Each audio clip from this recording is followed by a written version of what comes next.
Weidner, listening to Smoke and Mirrors Radio Hour every Monday through Friday night, 6 to 7 p.m. Pacific Time, 9 to 10 p.m. East Coast Time. Also, we're rebroadcast at 6 to 7 in the morning Pacific Time. That's a.m., 9 to 10 Eastern Time. We're going to be putting up all of our archives up for the radio show starting next week, up onto the School of Sacred Mysteries, where you'll be able to listen to Robert Lawler and John Major Jenkins and Dr. Pedram Shojai and Sharon Rose and a lot of other things. So you might want to join the School of Sacred Mysteries. It's only $5 a month. We got a lot of really great video, articles, and audio. Lots of great audio, and plus chat rooms, and you can meet people that think like you do and have a good time. Anyway, good to be back. It's Friday, thank God, and we have on the line one of my very favorite people, but I am a little bit prejudiced. Her name is Sharon Rose. She's the most beautiful 60-year-old woman on the planet, and one of the most beautiful women on the planet, even without her age. So, with no further ado, let us present to you the president of Sacred Mysteries Distribution, businesswoman, Renaissance woman, musician, dancer, filmmaker, author, world traveler, Sharon Rose. Hey, Sharon. Jay, it's a pleasure to be with you, my love.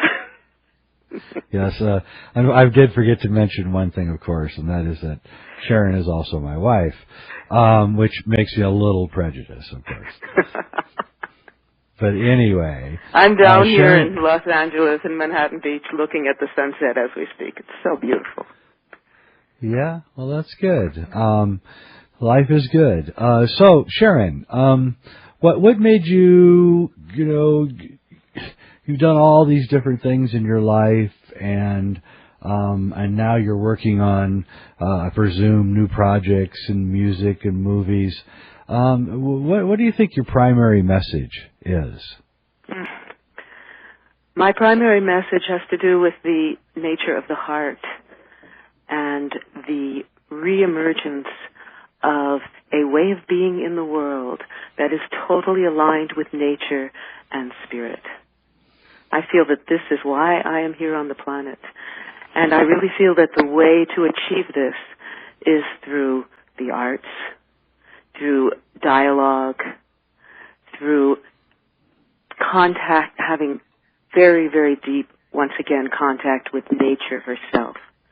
And really also looking at all of the amazing prophecies, all the amazing teachings that have been handed down to us through age upon age upon age.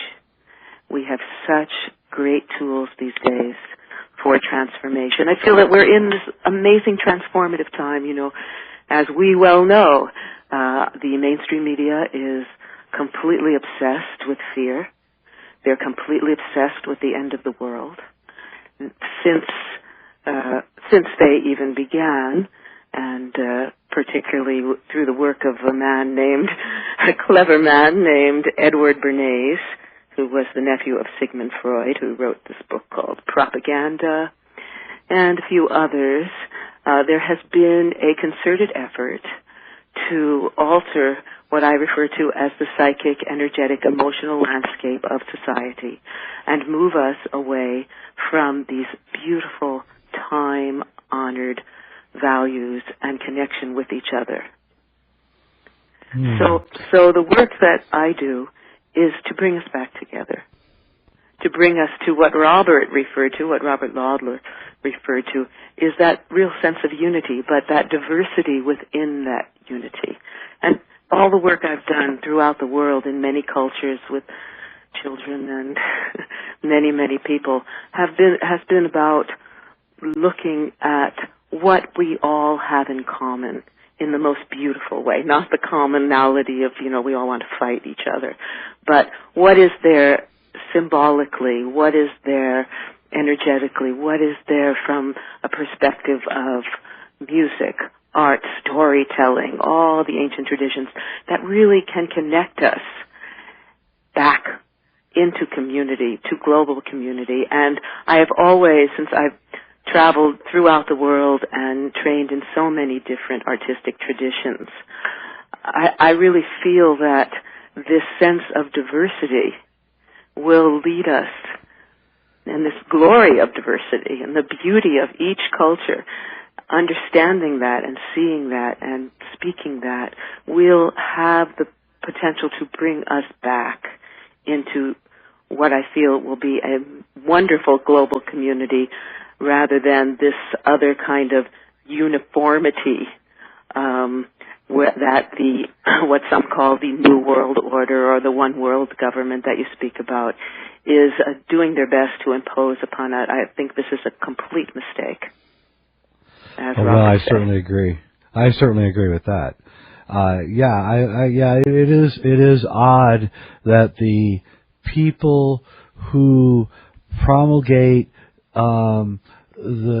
what they call diversity or diverse thinking are actually trying to put everybody into a singular box, so that we all have to live in the same world, we all have to eat the same chain food, junk food, watch the same crap on television, see the same exact movies, and that world is disappearing because everything is breaking up into little niches now, and it's very interesting to see that, you know, you can write an article and put it up on the web and actually get more people to read it than the number of New York Times Sunday editions that sell. In other words, say 3 or 4 million New York Times will sell on a Sunday, but you can get 10 million hits on the internet with with an essay if it's well written. So I think their world is breaking down. I think what you're doing is part of that. One of the things that you try to do also is you're trying to re-emphasize and bring back this kind of idea of the feminine and the glorification of feminine values. I think that's really needed too. Can you talk about that? Yes, in the ancient traditions of Tantra, which is a deep spiritual tradition, of course, that the Western media has, sensationalized to be some kind of exotic sex thing, but it's actually a very, very deep and profound tradition. All women are seen as emanations, expressions of the divine feminine, and all men are seen as expressions of the divine masculine. John Jenkins spoke a lot about the Yuga system. I was trained, that's actually my first entry into understanding the world of prophecy of 2012. But in that tradition, the manifestation begins with this incredible display of light and sound that is totally the expression of divinity. We are not even embodied yet. And as time goes on, we start to materialize, and it shifts the whole nature of male-female, of humanity and nature. The first half of the cycle is definitely dominated by what we would call feminine values.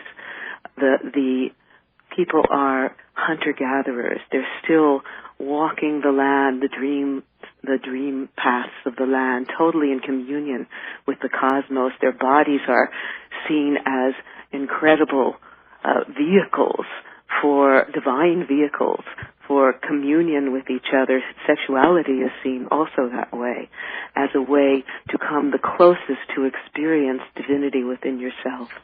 And then as the cycle moves on, it starts with the, of course, golden age of spirit, and then the silver age, and then it comes into the bronze age.